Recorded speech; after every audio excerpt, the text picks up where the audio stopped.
రాజుల మొదటి గ్రంథము 11వ అధ్యాయం మొదటి వచనము.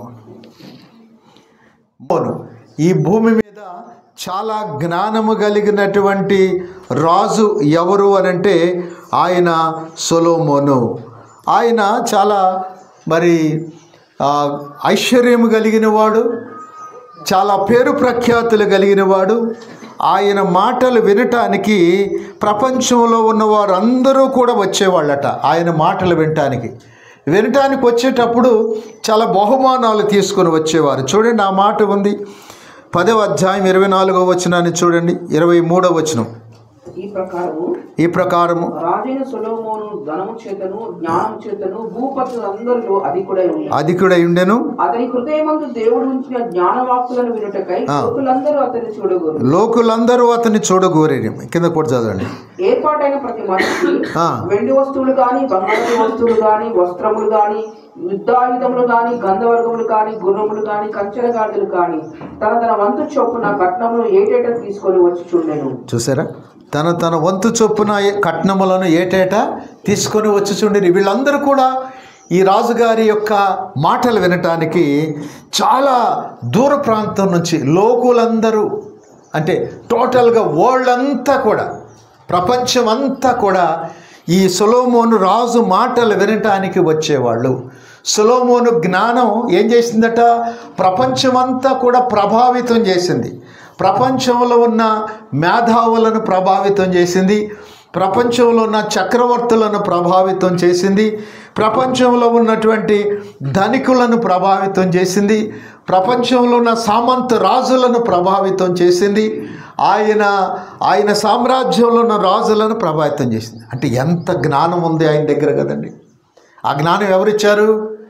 దేవుడే సొలొమోనుకు ఇచ్చాడు కదా. సో అంత గొప్ప జ్ఞానము సొలొమోను కలిగి ఉన్నాడు. ఆ జ్ఞానాన్ని దేవుడు ఇచ్చాడు. అయితే 11వ అధ్యాయంకి వచ్చేటప్పటికి ఆ జ్ఞానము ఏమయ్యింది అనే ప్రశ్న వస్తుంది. Where is the wisdom of Solomon? సొలొమోను యొక్క జ్ఞానం ఏమైపోయింది? ఇంత గొప్ప జ్ఞానము. ఆయన సామెతలు రాశాడు. సామెతల గ్రంథం ఎవరు రాశారు? సొలొమోనే రాశాడు కదా. పరమగీతములు, ప్రసంగి సొలొమోను రాశాడు. మరి అంత గొప్ప జ్ఞానవాక్కులు రాసినటువంటి ఆయన ఏమైపోయాడు? ఇప్పుడు చూడండి, సొలొమోను ఏమైపోయాడు అనేది ఇక్కడ తెలుస్తుంది. ఏమయ్యాడట? అతడు మోయాబీయులు, ఎదోమీయులు, అమ్మోనీయులు, సీదోనీయులు, హిత్తీయులు అను జనులు మీ హృదయములను తమ దేవతల తట్టు తిప్పుదురు గనుక వారితో సహవాసం చేయకూడదని, వారిని మీతో కూడా సహవాసం చేయనీయకూడదని యెహోవా ఇశ్రాయేలీయులకు సెలవిచ్చాడు. అసలు భక్తిలో, అంటే క్రైస్తవ విశ్వాసములో ఉన్నటువంటి మెట్టు ఏమిటి అని అంటే, మొట్టమొదటి మెట్టు ఏమిటంటే నువ్వు సెపరేట్ అవ్వాలి. అర్థమవుతుందండి? మొట్టమొదటి మెట్టు ఏంటమ్మా? సపరేట్ అవ్వాలి. నువ్వు కలిసి ఉంటే కుదరదు. ఎవరితో? భక్తిహీనులతో, దేవుని నమ్మని వారితో, దేవునికి కోపం పుట్టించే వారితో నీవు కలిసి ఉండకూడదు. అదే పరిశుద్ధత అంటే. సెపరేషన్ అంటే ఏంటి? పరిశుద్ధత అంటే ఏంటి? సెపరేషన్. పరిశుద్ధత అంటే ఏంటమ్మా? వేరుపడిపోవటం. సెపరేషన్. ఎవరైనా నీకు పరిశుద్ధత అంటే ఏంటంటే వేరుపడటం చెప్పటం, అంతే. వేరుపడటం. ఇదిగో దేవుడు ఇక్కడ వీళ్ళందరినీ కూడా వీళ్ళతో కలిసి ఉండకూడదు. ఏమండి, బైబిల్లో ఉన్న దేవుడు ఎందుకు ఇలా చేశాడు? బైబిల్లో ఉన్న దేవుడు వేరుపడకూడదని ఎందుకు చెప్పాడు? ఇలా ఎందుకు చెప్పాల్సి వచ్చింది? అది విడదీయటం కాదా? విడదీశాడు కదా జనాల నుంచి. కాదు. చెడ్డవారితో ఉంటే సమాజమే పాడైపోతుంది అనే ఉద్దేశముతో దేవుడే చెడ్డవారికి మంచి వారిని దూరంగా ఉండండి అని చెప్పాడు. అర్థమవుతుందండి? అంతే తప్ప దేవుడు మనిషిని వేరు చేయాలని కాదు. ఇదిగో వీళ్ళు చెడ్డవారు. ఎలాంటి చెడ్డవారు అనంటే, ఇక మనం సమాజంలో మనం బహిరంగంగా మాట్లాడుకోలేనంత చెడుతనము ఇక్కడ ఉన్నవారి దగ్గర ఉంది. చిన్న పిల్లల్ని తీసుకొని వెళ్ళి వాళ్ళకి కలిసి రావాలి, వాళ్ళకి ధనం రావాలి, వాళ్ళకి మేలులు జరగాలంటే చిన్నపిల్లల్ని తీసుకొని వెళ్ళి మంటలో కాల్చి వాళ్ళు మంటలో కాలిపోతుంటే వీళ్ళు పూజలు చేస్తుండేవాళ్ళు. మిల్కోము అనేటటువంటి దేవత చిన్నపిల్లల్ని తీసుకొని వెళ్ళి కాల్చి, మరి వాళ్ళతో మీరు కలిసి ఉండండి అని దేవుడు ఎలా చెప్తాడు? మన దేవుడు పరిశుద్ధుడైన దేవుడు కదా, ప్రజలను మేలు కోరే దేవుడు కదా, మానవాళి క్షేమాన్ని కోరే దేవుడు కదా, సమాధానాన్ని ప్రకటించే దేవుడు కదా, పరిశుద్ధత నీతి మనుషుల జీవితాల్లో ఉండాలని కోరే దేవుడు కదా. ఆయన ఎలా చెబుతాడు? ఇదిగో ఈ పిల్లలను తీసుకొని వెళ్ళి మంటల్లో కాల్చివేసేటటువంటి ఈ మిల్కోము ఈ దేవతకి మీరు మొక్కండి అని దేవుడు ఎలా చెప్తాడు? అందుకోసం అన్నాడు, ఆ ప్రజలకు మీరు వేరుగా ఉండండి, వాళ్ళతో కలిసి ఉండటానికి వీలు లేదు. ఎలా స్పష్టంగా చెప్పాడండి. మరి మంచి దేవుడు కాదా? శ్రేష్టమైన దేవుడు కాదా మన దేవుడు? ఇదిగో ఇక్కడ ఇంకా ఏమన్నారు తెలుసా? మోయాబీలు, ఎదోమీలు, అమ్మోనీయులు, సిదోనీయులు, హిత్తీయులు, ఇదిగో వీరు ఎటువంటి వారు? ఎటువంటి వారు? వీరు ఆ గుడుల్లో వ్యభిచారం చేసేటటువంటి వారు, విచ్చలవిడిగా పాపాన్ని జరిగించేటటువంటి వారు, ఇక చెప్పుకోలేనంత చెడుతనాన్ని జరిగించేవారు వీళ్ళు. దేవుడు అన్నాడు, ఇశ్రాయేలులారా మీరు వాళ్ళతో ఎందుకుంటారు? వాళ్ళతో ఉండటానికి వీలు లేదు అని ప్రకటించాడు. ఎంత గొప్ప దేవుడు, ఎంత పరిశుద్ధుడైన దేవుడు, ఎంత సత్యము కలిగిన దేవుడైనా మీరు ఈ యొక్క చెడు పనులు చేసే ప్రజలతో కలిసి ఉండటానికి వీలు లేదు అని ప్రకటించాడు. ప్రియ సంఘమా, ఇదిగో మన దేవుడు అందుకోసం ఆయన ఏమంటాడంటే, మీరు వేరుగా ఉండండి, అందరితో కలిసి ఉండటానికి వీలు లేదు. ఎందుకనంటే మీరు పరిశుద్ధత అనే వ్రతం చేస్తున్నారు. మీరేం చేస్తున్నారు? పరిశుద్ధత అనే వ్రతం చేస్తున్నారు. ఎంతవరకు? ఎన్ని రోజులు ఈ వ్రతం? నీవు బ్రతికున్నంత కాలము ఈ వ్రతం చేయవలసిందే. నీవు బ్రతికున్నంత కాలము ఈ యొక్క సత్యాన్ని అనుసరించవలసిందే. కాబట్టి నువ్వు వ్రతం చేసేటప్పుడు, దేవుణ్ణి వెంబడించేటప్పుడు, పరిశుద్ధుడైన దేవుణ్ణి వెంబడించేటప్పుడు అందరితో కలిసి ఉంటా, అందరినీ మెప్పిస్తా, అందరికీ ఇష్టంగా బ్రతుకుతా అని అంటే వీలు కాదు. వీలు కాదు. నువ్వు ఇదైనా చెయ్యి, అదైనా చెయ్యి, నువ్వు మంచైనా చెయ్యి, కీడైనా చెయ్యి, అంతే తప్ప నీవందరితో కలిసి ఉంటానంటే ఎలా వీలవుతుంది? ఇదిగో ఇక్కడ దేవుడు అంటున్నాడు, ఇదిగో వారు చేసినటువంటి పనులు మంచివి కావు. చూడండి, ద్వితీయోపదేశకాండం చూడండి 7వ అధ్యాయంలో ఏమని దేవుడు ఆజ్ఞాపించాడో చూద్దాం. ద్వితీయోపదేశకాండము 7వ అధ్యాయము 3-4 వచనాలు చూడండి. అక్కడ నీవు వారితో వియ్యమందకూడదు, వారి కుమారునికి నీ కుమార్తె నీయకూడదు, వారి కుమార్తెను పుచ్చుకొనకూడదు. నన్ను అనుసరింపకుండా ఇతర దేవతలను పూజించినట్లు నీ కుమారుని వారు మళ్లించుదురు. అందును బట్టి యెహోవా కోపాగ్ని మీ మీద రగులుకొని ఆయన త్వరగా నిన్ను నశింపచేయును. అందుకోసమనే దేవుడు అంటాడు, నువ్వు వారితో కలిసి ఉండటానికి వీలు లేదు.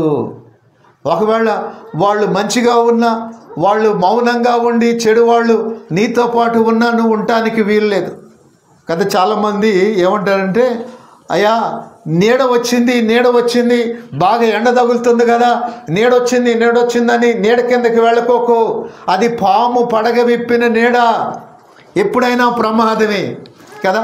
వాళ్ళు మంచిగుంటున్నారని నువ్వు వాళ్ళతో స్నేహం చేస్తే వాళ్ళు ఎప్పుడైనా నీకు ప్రమాదం కావచ్చు. నీ ఆత్మీయ జీవితం ఎప్పుడైనా కూడా కొలాప్స్ కావచ్చు. కాబట్టి నీవు వారికి దూరంగా ఉండాలి. క్రైస్తవ్యం అనంటే సెపరేషన్. నువ్వు వేరుగా ఉండాలి. నువ్వు చెడ్డవాళ్ళతో కలిసి ఉండటానికి వీల్లేదు, చెడు చేయటానికి వీల్లేదు. నీ జీవితకాలం అంతా కూడా నీ ఒక మంచి మనిషిగా, ఒక మంచి విశ్వాసిగా, ఒక మంచి హ్యూమన్ బీయింగ్గా నీవి సమాజంలో ఉండాలని క్రైస్తవ్యం చెబుతుంది. అందుకోసమనే క్రైస్తవ్యం అంటే ఏమిటో తెలుసా? ఈ సమాజానికి మేలు చేసేది. క్రైస్తవ్యం అంటే ఏమిటో తెలుసా?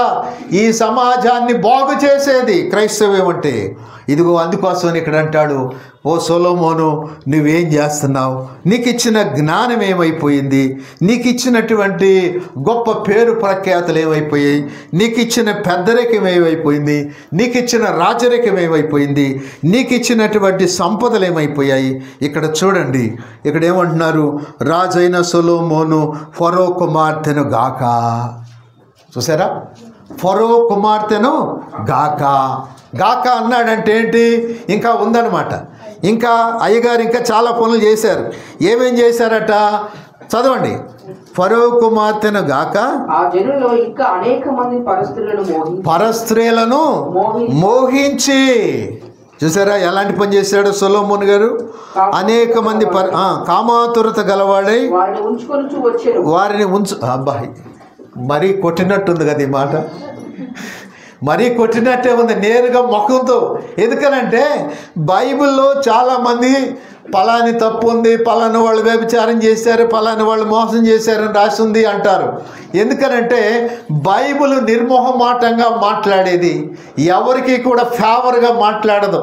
తప్పు చేస్తే తప్పు చేశారని చెప్తుంది, తప్పు చేయకపోతే తప్పు చేయలేదని చెప్తుంది. ఇక్కడ చూడండి, కొట్టినట్టు మాట్లాడు. సొలొమోను అనేక మంది స్త్రీలను ఉంచుకున్నాడు అంటే పల్లెటూరులో, మరి ఇక్కడ మనకి ఏమనిపిస్తుందో తెలియదు కానీ బాగా తెలిసిన వాళ్ళకైతే ఈ మాట చాలా చెడ్డ మాట. అంటే ఎలా మాట్లాడాడు? ఒక స్త్రీని ఉంచుకున్నాడు అంటే సొలొమోను గొప్ప దేవాలయాన్ని కట్టాడు కదా, సువర్ణ దేవాలయాన్ని కట్టాడు కదా, మహా గొప్ప బంగారంతో దగదగ మెరిసే దేవాలయాన్ని కట్టాడు కదా. కాబట్టి సొలొమోను తప్పులను దాద్దాము అని బైబిల్ అనుకోలేదు. సొలొమోను సపోర్ట్ చేద్దాము అని బైబిల్లో ఉన్న దేవుడు అనుకోలేదు. సొలొమోను తప్పు చేశాడు కాబట్టి సొలొమోను ఇలాంటి వాడు అని లోకానికి చెబుతుంది బైబిల్. Praise the lord. బైబిల్లో ఉన్న గొప్పతనం అదే. ఎక్కడా కూడా బైబిల్లో తప్పును దాచదు. బైబిల్లో ట్రాన్స్పరెన్సీ అనేటటువంటిది మరి ప్రతి పేజీలో మనం చూస్తాము. ఇక్కడ చూడండి, ఆయన అనేక మందిని ఉంచుకొనుచు వచ్చెను. ఇక్కడ అదే చెప్తాడు. సొలొమోను యొక్క రిలేషన్షిప్స్ ఏం చేసాయట? Greatly influence his spiritual walk. ఆయన ఆత్మీయ జీవితం మీద ప్రభావాన్ని చూపించారు. అనేక మంది ఫ్రెండ్స్ ఉన్నారన్నమాట. ఎవరిని కాదనలేదు సొలొమోను. అందరినీ ఫ్రెండ్షిప్ చేసుకున్నాడు. అందరినీ ఫ్రెండ్షిప్ చేసుకుంటే వారందరూ కూడా ఏం చేశారట? ఈయన ఆత్మీయ జీవితం మీద ప్రభావాన్ని చూపించారు. ప్రభావాన్ని చూపించి అనేక మంది అన్య స్త్రీలను, పరస్త్రీలను ఆయన వివాహం చేసుకున్నాడు. తద్వారా ఏమైపోయిందనంటే ఆయన ఆత్మీయ జీవితం పతనమైంది. కామాతురత గలవాడై వారిని ఉంచుకొనుచు వచ్చెను. మొదటేమో పెళ్ళిళ్ళు చేసుకున్నాడు. ఎందుకు చేసుకున్నాడు పెళ్ళిళ్ళు అంటే, ఆ దేశంలో ఉన్న ఒక రాజు ఈయన మీదకి యుద్ధానికి వచ్చాడు కాబట్టి ఆ దేశానికి ఈ దేశానికి సంధి జరగాలని పెళ్లి చేసుకున్నాడు. పొలిటికల్ ఉద్దేశంతో మొదటి పెళ్ళిళ్ళు చేసుకున్నాడు. రాజ్యక్షేమం కొరకు ఆ దినాల్లో ఉన్న సంప్రదాయాన్ని బట్టి చేసుకున్నాడు. అది రాను రాను ఏమైపోయిందనంటే, అది చివరికి ఏమైపోయిందనంటే, అది తన శరీర కోరికలు తీర్చుకోవటానికి అనుకూలంగా మలచబడింది. సొలొమోను ఆధ్యాత్మికంగా పతనావస్థలోనికి వెళ్ళిపోయాడు. ప్రియ సంఘమా, ప్రియమైన దేవుని బిడ్డలారా, సొలొమోను లాంటి గొప్పవాడే, సొలొమోను లాంటి అంత గొప్ప వీరుడే ఆయన ఇదిగో పతనావస్థకు వెళ్ళిపోతే నేను మనం ఇంకెంత జాగ్రత్తగా ఉండాలి. ఇంకెంత ప్రభుతో నడిచేటప్పుడు ఇంకెంత జాగ్రత్తగా ఉండాలి. ఇంకెంతగా పర్సనల్గా మనం పరిశీలన చేసుకోవాలి. అంటాడు, there are some weak spots in your life. నీ జీవితంలో కొన్ని బలహీనమైన ఏరియాలు ఉంటాయి. ఆ ఏరియాలు ప్రతి ఒక్కరి జీవితంలో ఉంటాయి. ఇంత బలవంతుడే, ఇంత సామెతలు రాశాడే, ఇంత గొప్ప జ్ఞానం కలిగిన వాడే, ఈయన జీవితంలోనికి ఆ బలహీనమైనటువంటి క్షణాలు వచ్చినప్పుడు, ఆ యొక్క శోధన వచ్చినప్పుడు డైరెక్ట్గా ఎక్కడికి వచ్చి దాడి చేసిందంటే, ఎక్కడ వీక్ పాయింట్ ఉంటుందో అక్కడే సొలొమోను మీద దాడి చేసింది. ఎక్కడ వీక్ పాయింట్ ఉంటుందో, ఎక్కడ బలహీనమైనటువంటి పరిస్థితి ఉంటుందో అపవాదిగాడికి తెలుసు కదా. ఆ వీక్ పాయింట్ దగ్గరికి వెళ్ళి శోధన ఢీ కొట్టింది అనమాట. అంతే, ఒక్కసారిగా సొలొమోను పడిపోయాడు. ప్రపంచంలో ఉన్నటువంటి తన రాజ్యంలో ఉన్న ప్రపంచంలో ఉన్న రాజులందరినీ డీల్ చేశాడు. దేశంలో ఉన్న సమస్యలన్నీ డీల్ చేశాడు సొలొమోను. అన్నీ డీల్ చేశాడు. కానీ తన జీవితంలోకి వచ్చినటువంటి ఈ శోధనను డీల్ చేయలేకపోయాడు. తనకున్నటువంటి ఆ యొక్క శరీర కోరికలను డీల్ చేయలేకపోయాడు. ప్రియ సంఘమా, ప్రియమైన దేవుని బిడ్డలారా, మనము ఎవ్రీడే స్పిరిచువల్గా స్ట్రెంథన్ చేసుకోవాలి. ఆధ్యాత్మికంగా బలపరుచుకోవాలి. ఆధ్యాత్మికంగా నేను స్ట్రెంథన్ అయిపోవాలి. అంతే తప్ప అది సరేలే అనటానికి వీలు లేదు, ఉపేక్షించడానికి లేదు. It is not enough to know God's word even to believe it. దేవుని వాక్యం తెలిసి ఉండటం మాత్రమే కాదు, దేవుని వాక్యమును నమ్మటం మాత్రమే కాదు, దేవుని వాక్యము నీ యొక్క క్రియలలో అది కనపడాలి. అది కనపడకోకుండా ఉంటే దానివల్ల ప్రయోజనము లేదు. Apply it to our daily activities and decisions అటండి. అది మన జీవితాల్లో ప్రతి ఒక్క పరిస్థితికి అనుభవించుకోవాలి. అయ్యా, నాకు యేసయ్య గురించి తెలుసండి, నాకు యేసు ప్రభు గురించి తెలుసండి, మరి నాకు పలానా వాళ్ళ గురించి తెలుసండి, నేను యేసయ్య నమ్ముతానండి, పలానా వాక్యం నాకు తెలుసండి, పలానా మాట తెలుసండి, నేను దాన్ని కంటతా పట్టానండి, అదంటే నాకు ఇష్టం అండి అని అంటాం కాదట. దానిని నీవు నీ క్రియలలో కనపరచాలి. నువ్వు అలా కనపరచకపోతే మనం ఎవరమైతే ఉన్నామో తప్పుకోకుండా శోధనకు గురైతాము అనే విషయాన్ని ఇదిగో ఈ యొక్క దేవుని వాక్యం తెలియజేస్తూ ఉంది. అయితే నీకున్న రిలేషన్షిప్స్, మనకున్న రిలేషన్షిప్, మన జీవితంలో మనం ఎవరితోనైతే మరి పరిచయాన్ని పెట్టుకుంటామో, ఎవరితోనైతే ఫ్రెండ్షిప్గా ఉంటామో, ఆ ఫ్రెండ్షిప్ ఏదైనా నీ యొక్క ఆత్మీయ జీవితాన్ని మరి తగ్గించి వేస్తుందేమో, ఆ యొక్క స్పిరిచువల్ లైఫ్ని డిక్రీజ్ చేస్తుందేమో, మనం ప్రతిసారి కూడా పరిశీలన చేసుకోవాలి. అలా చేసుకోకపోతే మనము సొలొమోను పడిపోయాడు కానీ మనం అంతకంటే దారుణంగా పడిపోతామని బైబిల్ మనల్ని హెచ్చరిస్తూ ఉంది. ప్రియ దేవుని బిడ్డలారా, నేను ఎలా ఉన్నామో పరిశీలన చేసుకుందాం. ఇక్కడ ఆయన మరి అనేక జనులలో ఇంకా అనేక మంది పరస్త్రీలను వివాహము చేసుకొనుచు వచ్చాను. అనేక మందిని ఇంకా మరి తన ఇష్టం వచ్చినట్లుగా చేసినట్లుగా చూస్తూ ఉన్నాం. ఇంత గొప్ప జ్ఞానము కలిగిన వాడు, ఇంత గొప్ప మరి తెలివి కలిగినటువంటి వాడు. 4వ వచనాన్ని చూడండి. 3వ వచనమా? 3వ వచనం చదవండి. 700 మంది రాజకుమార్తెలైన భార్యలను 300 మంది ఉపపత్నులను కలిగి ఉన్నది. అతని భార్యలు అతని హృదయమును త్రిప్పివేసిరి. అంటే ఇంత గొప్ప జ్ఞానం కలిగిన వాడు కదా, ఇంత గొప్ప జ్ఞానం కలిగిన వాడు భార్యలకు చెప్పలేకపోయాడా? సరే, ఒక భార్య అయితే చెప్పేవాడేమో, 2 భార్యలకు చెప్పేవాడేమో. ఎంతమంది అటండి?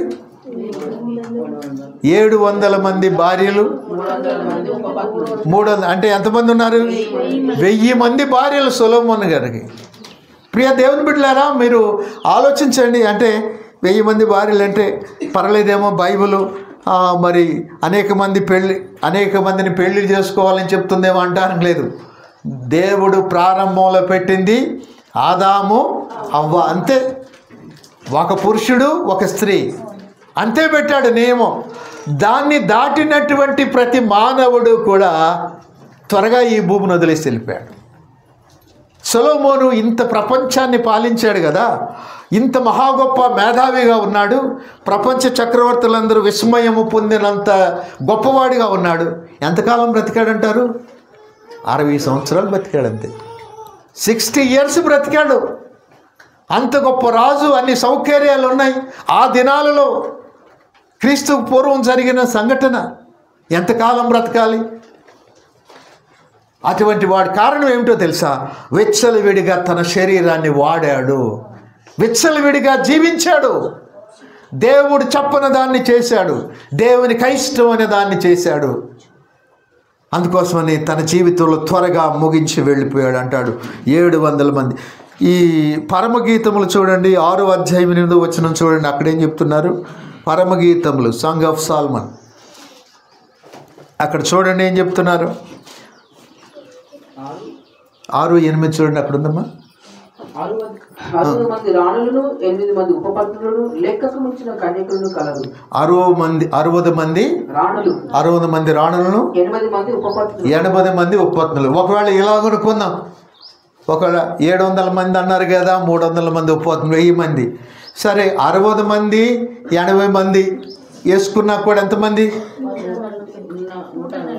140 మంది కదా. మరి 140 మందికి ఏమి ఎదురు చెప్తాడు ఈయన? అమ్మ, విగ్రహాలకు మొక్కకూడదు, నా దేవుడు చెప్పాడు. విగ్రహాల దగ్గరికి వెళ్ళటానికి వీల్లేదు, విగ్రహాల దగ్గరికి వెళితే అది పాపం అని దేవుడు చెప్పాడని ఎలా చెప్పగలుగుతాడు? ఒకరికైతే చెప్తాడు కదండి. ఇకిద్దరికి కూడా చెప్పడం.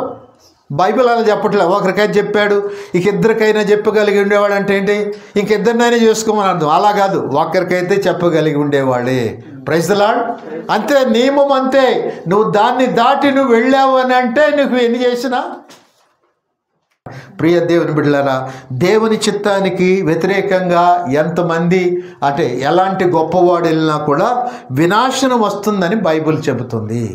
దేవుని మాట వినుకోకుండా నువ్వు ఎంత గొప్పవాడవైనా ఆయన మాటకు దూరంగా వెళితే నువ్వు వినాశనాన్ని కోరుకుంటావు. ఇక్కడ 2 విషయాలు మనకు తెలుస్తున్నాయి. ఒకటేమిటంటే బహుభార్యత్వం, పాలిగమి అనేది దేవుని చిత్తము కాదు. అనేక మంది స్త్రీలను వివాహం చేసుకోవటం అనేది దేవుని చిత్తం కాదు. రెండవది ఏమిటంటే ఐడలట్రీ. ఇంకొకటి ఏమిటి అని అంటే బహుదేవతారాధన. ఒకటి విగ్రహారాధన, ఇంకొకటి బహుదేవతారాధన. ఈ 2 కూడా దేవునికి ఇష్టం కాదు, దేవుని చిత్తానికి వ్యతిరేకమైనవి అని మనం జ్ఞాపకం చేసుకోవాలి. ఇక్కడ చూడండి, సొలొమోను వృద్ధుడైనప్పుడు అతని భార్యలు అతని హృదయమును ఇతర దేవతలతో తిప్పగా అతని తండ్రి అయిన దావీదు హృదయము వలె అతని హృదయము దేవుడైన యెహోవా ఎడల యథార్థము కాకపోయెను. అతనికి ఆ దావీదు అక్కడ ఊరియా భార్య విషయంలో చేసినటువంటి ఆ తప్పిదం ఒకటే, అంతే తప్ప ఇంకా ఏ విషయంలో కూడా దేవునికి వ్యతిరేకంగా వెళ్ళలేదటండి. ప్రతిసారి అది చెబుతూ ఉన్నారు. ప్రతిసారి కూడా ఎక్కడ వచ్చినా కూడా, ఎక్కడ దావీదు గురించి మంచి చెప్పినా కూడా ఏం చెప్తారు? ఊరియా భార్య విషయంలో చేసిన తప్పు తప్ప. చూసారా తప్పు ఎంత వినాశనకరమైందో? అంటే మంచి చెప్పవచ్చు కదా, దావీదు గారి గురించి చెప్పట్లేదు. మంచి చెప్పే ముందు ఏం చెప్తున్నారు? పలానివా ఆ పని తప్ప. అంటే మన జీవితంలో ఏదైనా మనం చేసినట్లయితే తప్పుకోకుండా మనం చేసిన మంచి కంటే మనం చేసిన చెడే ఎక్కువగా ప్రాచుర్యంలోకి వస్తుంది. జ్ఞాపకం చేసుకోండి.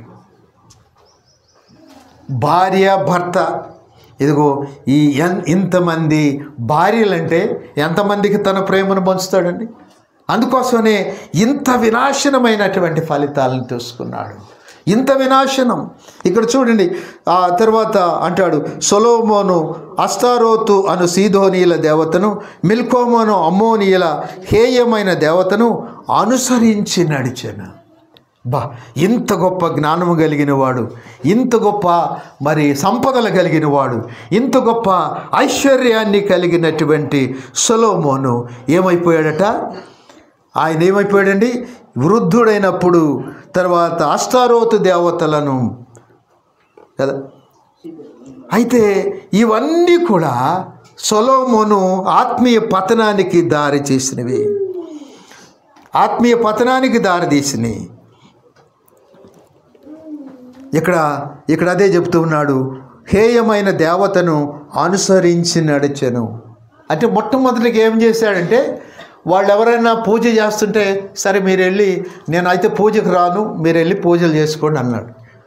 ఆ తర్వాత ఏమన్నారంటే, కొద్ది రోజులు అయిన తర్వాత, మీరు పూజ చేయకపోయారు, కనీసం ఇక్కడికి వచ్చి కూర్చోండి అన్నారు.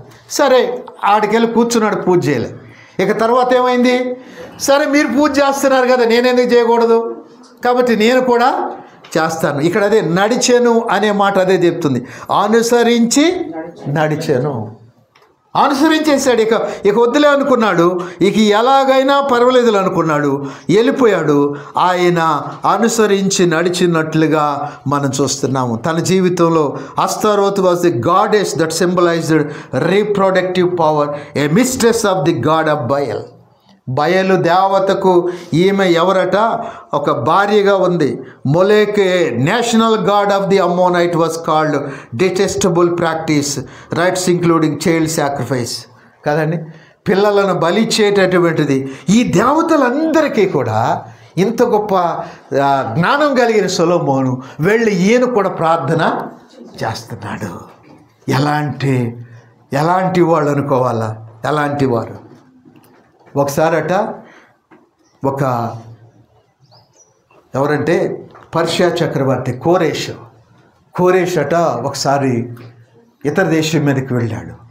ఇతర దేశం మీదకి వెళ్ళి అక్కడ యుద్ధం చేసి, యుద్ధంలో ఒక రాజుగారిని, ఆయన భార్యను, ఆయన పిల్లలను బందీలుగా తీసుకొచ్చాడట. బందీలుగా తీసుకొచ్చిన తర్వాత ఆయన తీసుకొచ్చారట. ఆ సైనికులు తీసుకొచ్చి ఆ కోరేష్ చక్రవర్తి కాళ్ళ ముందు వాళ్ళని మోకరించి కూర్చోబెట్టారు. కూర్చోండి అనేటప్పటికి వాళ్ళు మోకరించారు, అక్కడ కూర్చున్నారు. రాజుగారిని నిలబడి ఉన్నారు. కోరేష్ చక్రవర్తి అడిగాడు, ఏమయ్యా నువ్వు రాజువు కదా అంటే, నేను రాజునే అన్నాడట. అయితే ఇదిగో ఇప్పుడు నువ్వు నాకు బందీగా ఉన్నావు, నువ్వు బానిసవు అన్నాడట. బానిసనే అన్నాడు, ఒప్పుకున్నాడు.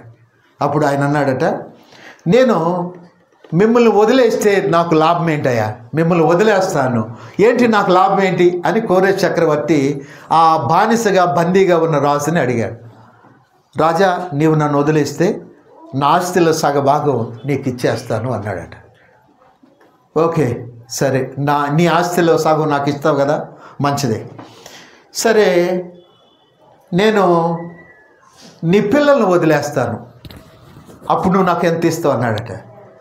రాజా, నా పిల్లలంటే నాకు ప్రాణం, నా పిల్లల్ని వదిలేసావంటే నా ఆస్తి అంతా ఇచ్చేసేసి నేను పేదవాడికి ఉండిపోతాను అన్నాడట. చూసారా, రాజుగారికి ఎంత ఇష్టమో కదా, తన కుటుంబం అంటే ఎంత ఇష్టం కదా, తన పిల్లలంటే చాలా ఇష్టం. అప్పుడు మళ్ళీ అన్నాడట, ఒకవేళ నీ భార్యను వదిలేస్తే నువ్వెంత ఇస్తావు అన్నాడట. రాజా, నా భార్యను వదిలేస్తే నా ప్రాణం ఇస్తాను, నా ప్రాణం తీసుకొని మీరు నా భార్య పిల్లలు వదిలేనండి. Praise the lord. చప్పట్లు కొడదాం. సో ఆ మాట వినేటప్పటికి కోరేష్ చక్రవర్తికి మైండ్ పోయినంత పని అయిందట. అరే ఏంటయ్యా, భార్య పిల్లలు వీళ్ళ కోసం నా ప్రాణం తీసుకొని వీళ్ళని వదిలేసేయండి అన్నాడంటే, ఈయన ఎంత ప్రేమిస్తున్నాడు ఈ పిల్లల్ని, ఈ భార్యని ఎంత ప్రేమిస్తున్నాడు. భార్యను వదిలేస్తే నువ్వేమిస్తావంటే నా ప్రాణం ఇస్తానయ్యా, ఏమైనా వదిలేసేయండి అన్నాడు. ఎంత గొప్పోడు అని చెప్పేసి అని వీళ్ళని వదిలేసేసాడట. మీరు వెళ్ళిపోండి, ఇక నేను మీ దగ్గర నాకేం అవసరం లేదు, మీ కుటుంబమే ఇంత ప్రేమ కలిగిన వాళ్ళు కదా, ఇంత ప్రేమ ఉంది కాబట్టి మీరు వెళ్ళిపోండి అన్నాడట. వాళ్ళు వెళ్ళిపోయారు, ఇంటికి వచ్చేసిన తర్వాత అప్పుడు రాజుగారు ఎవరు, ఈ వెళ్ళిపోయినటువంటి విడిపించబడినటువంటి ఈయన కూడా రాజుగారే కదా, ఈయన దేశానికి వచ్చేసిన తర్వాత ఆయన భార్యను అడుగుతున్నాడట. చూసావా, ఆయన కోరేష్ చక్రవర్తి ఎంత మరి చూసావా, ఆయన ఆజానుభావుడు, అంత ఎత్తున్నాడు, ఆయన ఎంత లావు ఎంత ఎత్తున్నాడు అని ఈ రాజుగారు ఈ భార్యతో చెప్తున్నాడు. ఆయన భార్యతో అంటున్నాడు. అప్పుడు ఆయన భార్య అందట, అయ్యా నేను ఆ రాజుగారి ఎత్తెంతో ఆయన ఎంత బలంగా ఉన్నాడో ఏమేమీ నేను చూడలేదయ్యా, నేను తల ఉంచుకొని ఉన్నాను, నువ్వు మాట్లాడేటప్పుడు తల ఉంచుకొని ఉన్నాను, నువ్వు రాజుగారితో మాట్లాడేటప్పుడు తల ఉంచుకున్నాను, రాజుగారిని భార్యను విడిచిపెడితే నువ్వేమిస్తావంటే నీ ప్రాణం ఇస్తానని చెప్తున్నావు చూడు, అప్పుడు నేను రాజుగారి ముఖంకి వెళ్ళి చూడలేదు, నేను నీ ముఖంకి వెళ్ళే చూస్తా ఉన్నాను. నా కోసం ప్రాణం పెడతావా నువ్వు? నా కోసం ప్రాణం పెట్టి అంత ప్రేమ నీలో ఉందా? అందుకోసమే నీ ముఖంకి వెళ్ళే చూస్తున్నాను, నీ ముఖం ఒక్కటే నాకు అందంగా కనపడింది అందట.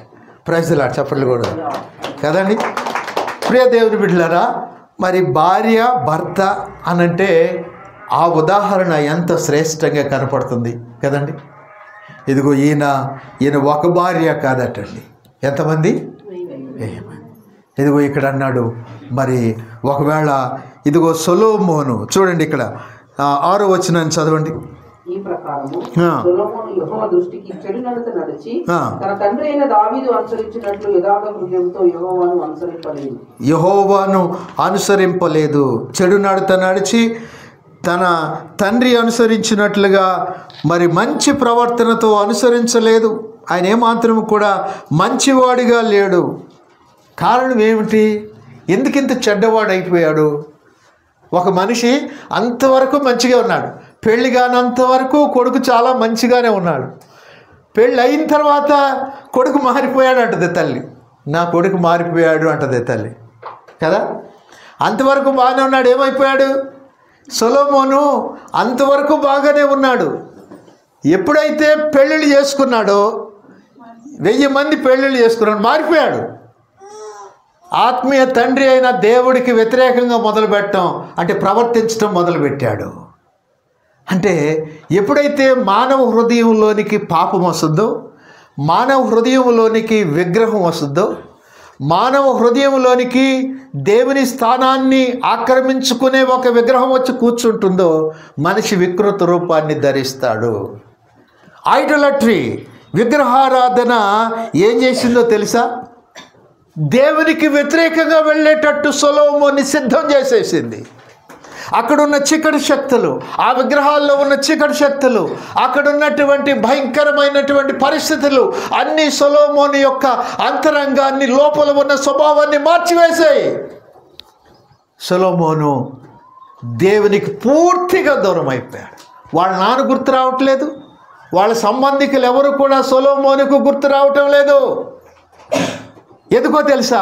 విగ్రహారాధన సొలొమోన్ని గుడ్డివాడిని చేసేసింది. సొలొమోనులో ఉన్న పాపం సొలొమోన్ని గుడ్డివాడిగా చేసేసింది. సొలొమోనులో ఉన్నటువంటి అవిధేయత సొలొమోను యొక్క విచక్షణను, సెన్సెస్ని తీసివేసేసింది. ఆత్మీయ జ్ఞానం పూర్తిగా లేకుండా పోయింది. అంటే ఒకటే, జస్ట్ ఒకటే, ఒకటే ఏం చేస్తుందట? ఒక సిన్నే మిగతా వాటన్నిటికీ రూట్లు వేసేసింది అనమాట. ఏమేసిందమ్మా? ఒక్క సిన్నే, ఏం లేదు, ఒక సిన్నే. భార్యలు చేసుకున్నాడు అంతే. దేవుడు ఆ పరస్త్రీలను, అన్య స్త్రీలను, విగ్రహాలకు మొక్కే స్త్రీలను వాళ్ళతో అసలు మాట్లాడకూడదు, వివాహ బంధాలు చేసుకోకూడదని ఇశ్రాయేలుతో చెప్తే ఒకటే చేశాడు. ఇన్ని కారణాలు అయ్యాయి అన్నమాట, ఇన్ని కారణాలు అయ్యాయి కదండి. పెళ్లి చూపులకు వెళ్ళినప్పుడు, పెళ్లి సంబంధాలకు వెళ్ళినప్పుడు ఏమీ లేదండి, అబ్బాయి ఏమీ లేదు, అసలు తాగుడు లేదు, ఏది లేదు, వ్యభిచారం లేదు, ఏది లేదు, ఒక్క సిగరెట్ తాగుతాడండి అంతే, ఇంకేమీ లేదు అన్నాడు అనుకో. అంటే అర్థం ఏంటి? వాడికి అన్నీ ఉన్నాయన్నమాట అర్థం. ఆయన బయటికి ఏం చెప్పట్లే. ఒకటి తాగాడు, సిగరెట్ తాగాడంటే ఇక మిగతా అన్నీ ఉన్నాయి, వాడికి ఏమీ లేవని లేదు. సొలొమోను గారికి ఒకటే వచ్చింది. ఎప్పుడైతే వచ్చిందో ఇదిగో విగ్రహారాధన వచ్చింది, పాపం వచ్చింది, చెడుతనం వచ్చింది, ఆత్మీయంగా కొలాప్స్ అయిపోయాడు, దేవుని దగ్గర నుంచి దూరం అయిపోయాడు. తన జీవితంలో ఎవరూ చేయనటువంటి హేయమైన కృత్యాలన్నీ కూడా సొలొమోను చేసేసాడు. ప్రియ సంఘమా, ప్రియమైన దేవుని బిడ్డలారా, నీవు నేను మన ఆత్మీయ జీవితం ఎలా ఉందో మరొకసారి మనం పరిశీలన చేసుకుందాం. అందుకోసం నేను నిన్న షార్ట్ పెట్టినప్పుడు ఆ షార్ట్స్లో పెట్టాను కదా, రెండు రాజుల గ్రంథంలో ఉన్నటువంటి 2 పుస్తకాల్లో ఉన్నటువంటి అంతా కూడా ఒకే మాటలో చెప్పాను. 2 పుస్తకాల్లో ఉంది. 2 పుస్తకాల్లో ఉన్నటువంటి సందేశాన్ని 1 నిమిషంలో చెప్పడం జరిగింది. మీరు ఎంతమంది చూశారో తెలియదు కదండి. ఒకటే మాట, సొలొమోను యొక్క అవిధేయత దేశం అంతటి మీద పడింది. సొలొమోను యొక్క వ్యభిచారము, సొలొమోను యొక్క అవిధేయత, సొలొమోను యొక్క ఆత్మీయ పతనం, దాని ప్రభావం అంతా దేశం అంతటి మీద పడింది. ఇంతటితో అయిపోయిందా? సొలొమోను ఒక చక్రవర్తిగా ఉండి చేసేసాడు, చేతులు దులుపుకున్నాడు. 43 వచనానికి రండి. ఏమైపోయాడు? చివరికి వచ్చేసాడు. ఆయన కాలం అయిపోయింది. ఇక్కడ చూడండి, 42 వచనాన్ని చూడండి. సొలొమోను యెరూషలేము నందు ఇశ్రాయేలందరినీ ఏలిన కాలము 40 సంవత్సరాలు. అంతటా సొలొమోను తన పితరులతో కూడా నిద్రించి తన తండ్రైన దావీదుపురం నందు సమాధి చేయబడెను. చూసారా, అప్పటి వరకు అయిపోయింది, చనిపోయాడు. ఈ అధ్యాయంతో సొలొమోను యొక్క విషయాలన్నీ కూడా అయిపోయాయి. అర్థమవుతుంది అందరికీ? 11వ అధ్యాయంతో సొలొమోను చాప్టర్ అయిపోయింది. కానీ సొలొమోను కార్యాల ప్రభావం అయిపోలేదు. రాజుల 2వ గ్రంథము చివరి వరకు వచ్చింది. అర్థమవుతుందండి? ఈ 11వ అధ్యాయంతో సొలొమోను చరిత్ర అయింది. కానీ రాజుల 2వ గ్రంథము చివరి వరకు. అందుకోసమనే ఒక భక్తుడు అన్నాడు, రాజుల గ్రంథం మొదలుపెట్టేటప్పుడు రాజైన దావీదు అని మొదలుపెట్టారు. రాజుల గ్రంథం ముగింపుకెళ్ళేటప్పటికి ఎండ్లోకి వెళ్ళేటప్పటికి రాజైన బబులోను రాజు అని మొదలుపెట్టి చివరికి వెళ్ళిపోయింది. అంటే రాజైన దావీదు రాజుతో మొదలుపెట్టిన రాజుల గ్రంథం బబులోను రాజుతో ముగించబడింది అని అంటే సొలొమోను ఎంత వికృతం చేశాడో అర్థమవుతుంది. సొలొమోను యొక్క ప్రభావం దేశం మీద పడింది. ఆ దేశం ఏమైపోయింది? ముక్కలుగా విభజించబడింది. 2 ముక్కలుగా విభజించబడింది. విభజించబడిన ముక్కలను 2 ముక్కలు విభజించబడితే ఈ 2 ముక్కలను 2 దేశాల వాళ్ళు వచ్చి బానిసలుగా తీసుకొని వెళ్ళిపోయారు. చివరికి బబులోను రాజుతో, ఆ పేరుతో ఈ యొక్క రాజుల గ్రంథం ముగించబడింది. ఎంత వినాశనకరమైన అంటే ఏంటండి? సొలొమోనే కదా, ఒకడే చేసింది కదా. ఒక తండ్రే చేస్తాడు పాపం, ఒక తల్లే చేసినంత మాత్రాన నా కాలం ముగించిన తర్వాత నేను వెళ్ళిపోతానంటే కుదరదు. నీ ప్రభావం అంతా కూడా నీ మీద, నీ బిడ్డల మీద పడుతుంది అనే విషయాన్ని జ్ఞాపకం ఉంచుకోవాలి. నేను తప్పు చేసి తప్పించుకోవచ్చు, నా సొంత వారికి తప్పించుకోవచ్చు, నాకు తెలిసిన వారికి తప్పించుకోవచ్చు. కానీ దేవుడికి తప్పించుకుంటామా? దేవునికి తెలియకుండా తప్పించుకుంటామా? చూడండి, హెబ్రీలకు రాసిన పత్రికలో ఉంది ఆ మాట. హెబ్రీలకు రాసిన పత్రికలో ఉంది, నువ్వెవరు అయినా కూడా, ఏ స్థితిలో ఉన్నప్పటికీ కూడా చాలా జాగ్రత్తగా ఉండాలని దేవుని వాక్యం చెబుతూ ఉంది. 4వ అధ్యాయానికి రండి. 4వ అధ్యాయం 13వ వచనం. మరియు ఆయన దృష్టికి కనబడని సృష్టము ఏదియూ లేదు. సృష్టం అంటే సృష్టి, క్రియేచర్, ఆయన సృష్టించినటువంటిది. లెక్క ఒప్ప చెప్పవలసి ఉన్నదో ఆ దేవుని కన్నులకు సమస్తమును మరుగులేక తేటగా ఉన్నది. అంటే చాలా క్రిస్టల్ క్లియర్గా నీ లైఫ్ అంతా కూడా ఎక్కడుంది? దేవుని ఎదుట ఉన్నది అనేది నువ్వు జ్ఞాపకం ఉంచుకోవాలి. అర్థమైందండి? దేవుని ఎదుట ఉన్నది అనే జ్ఞాపకం ఉంచుకోవాలి. ఇంకోటి ఏం తెలుసా? నీ లెగసీ ఏదైతే ఉందో, నీ వారసత్వం ఏదైతే ఉందో, దాన్ని నువ్వు చనిపోయిన తర్వాత నువ్వు వదిలేసి దాన్ని నీతో పాటు తీసుకొని వెళ్ళటం లేదు. నీ పిల్లలకు నీ లెగసీని ఇస్తూ ఉన్నావు. నీ స్పిరిచువల్ లెగసీ, నీ సినితో వచ్చిన లెగసీ, నువ్వేదైతే లెగసీ ఉందో దాన్ని నీ పిల్లలకి ఇచ్చి వెళుతున్నావు అనేది నీవు జ్ఞాపకం ఉంచుకోవాలి. సొలొమోను వెళ్ళిపోయాడు, సొలొమోను అంతటితో ముగించి వేశాడు. కానీ సొలొమోను యొక్క సొలొమోను యొక్క విధానం, లైఫ్ ఇదిగో దేశమును ముక్కలు చేసి సొలొమోను యొక్క బాహ్య రూపాన్ని దేవుడు చూడటం లేదు. సొలొమోను యొక్క అంతరంగాన్ని చూస్తున్నాడు. లోపల నువ్వు ఎలాంటి వాడువో. ఇదిగో ఇక్కడ అన్నాడు, రాజ్యమంతయు తీసివేయను నా దాసుడైన దావీదు నిమిత్తం నేను కోరుకున్న యెరూషలేము నిమిత్తము ఒక గోత్రమును నీ కుమారునికి ఇచ్చేదను. రెహబాముకి ఒక గోత్రాన్ని ఇచ్చాడు. మొత్తం చీలిపోయింది, వెళ్ళిపోయారు. ఆ తర్వాత మళ్ళా బబులోను వాళ్ళు వచ్చారు, పర్షియా వాళ్ళు వచ్చారు. ఒకళ్ళు 10 గోత్రాలను తీసుకెళ్లారు, ఒకళ్ళు మిగతా గోత్రాలను తీసుకెళ్లారు. ఒకరేమో దక్షిణ రాజ్యాన్ని బానిసలుగా తీసుకెళ్లారు, ఒకళ్ళేమో ఉత్తర రాజ్యాన్ని. ఇదిగో మెడలకు సంకెళ్ళు వేసి, బోండాలు వేసి, చేతులకు సంకెళ్ళు వేసి, కాళ్ళకు బోండాలు వేసి ఇదిగో ఆ యొక్క మరి యెరూషలేములో నుంచి అనేక మందిని ఆ సమరయ ప్రాంతాల నుంచి ఆ యొక్క ఎక్కడి నుంచి ఆ గల్లీ ప్రాంతం ఇశ్రాయేలు ప్రాంతం అంతట్లో నుంచి వారందరినీ తీసుకొని వెళ్ళిపోయినట్లు చూస్తున్నా. ఒకడే ఒక వ్యక్తే, కానీ ఆయన ప్రభావం దేశమంతటి మీద పడింది. నీ ఒక్క వ్యక్తివే కావచ్చు, నీవు ఒక మనిషివే కావచ్చు, నీ ప్రార్థన నీ కుటుంబం మీద పడుతుంది. నీ ప్రార్థన జీవితం నీ బిడ్డలకు శాశ్వతమైన ఆశీర్వాదాలు ఇస్తుంది. నీ భక్తిహీనత నీ బిడ్డల మీద అత్యధికంగా పడుతుంది. కాబట్టి దేవ సంస్తుతి చేయు